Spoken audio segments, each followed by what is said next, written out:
When should we step in and help a mama cat with her kittens? That's the question I'm going to be answering today. You know, caring for a mama cat is so rewarding, and sometimes I feel like I have a cheat code or something. I get to spend all this time with these little baby kittens, and I don't have to do a ton of the work. I take care of mom takes care of the kittens.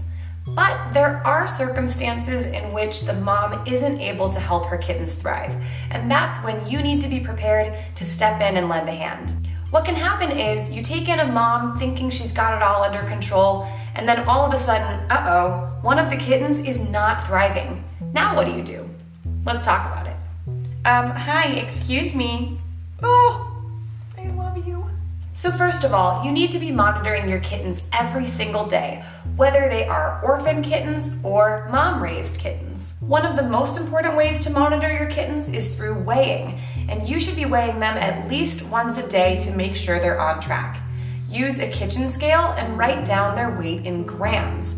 Kittens should never be losing weight. They should only be gaining, ideally somewhere around 7 to 14 grams a day.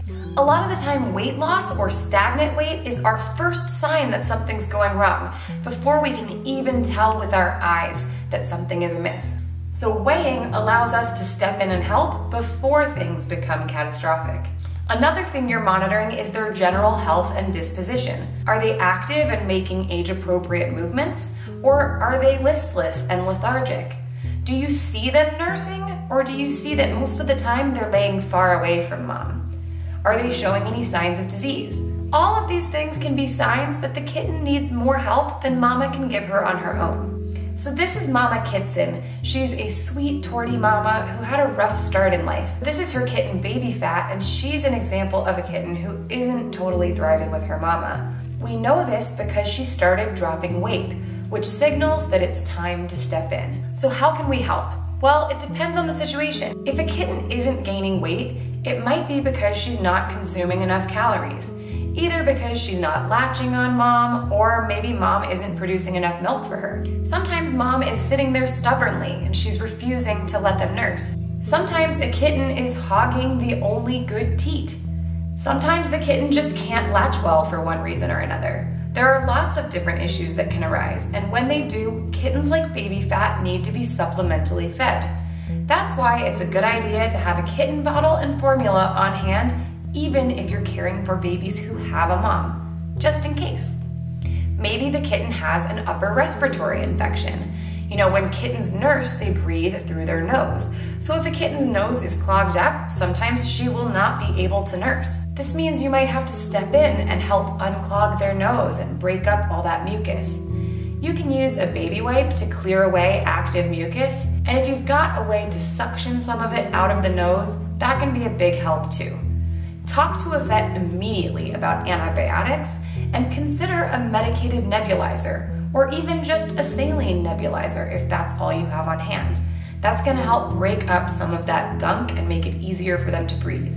You always wanna address upper respiratory symptoms quickly before they become a devastating domino effect. And in the meantime, some kittens will need supplemental help, either feeding them by syringe, bottle, or tube. Maybe the kitten isn't gaining any weight because even though she's eating appropriately, she has horrific diarrhea and she's losing a lot of that weight through fluid loss. If that's the case, we've got to get to the bottom of it quickly. There are so many reasons that a kitten can have diarrhea, from parasites to viruses to bacteria. So you'll want to address the root cause and also address the fluid loss by increasing their fluid intake, which in many cases will mean subcutaneous fluids. Always keep them hydrated and well fed while you're getting them back on track. Now, there are any number of medical conditions that can cause a kitten not to thrive, but no matter what the culprit is, catching it and addressing it quickly is going to be a huge help. While supplementing the baby, you can keep her with mama for comfort and warmth, or you can pull her and keep her separate on a heat pad or in an incubator if she isn't being cared for by mom. You're gonna make that decision on a case-by-case basis, and of course, try to get her back to nursing with mom as soon as she's healthy and stable, if that's a possibility. One last thing you might consider is letting the baby have some solo time with mom. you can pull the other litter mates off of her for about 20 minutes and let the baby get some good one-on-one time to see if that makes a difference. Listen, there's nothing wrong with co-parenting with a mama cat. In fact, with some of the most fragile little kittens, it can be a necessity. So weigh and monitor your kittens every single day, keep supplementation supplies handy, and don't be afraid to step in when needed. Happy fostering!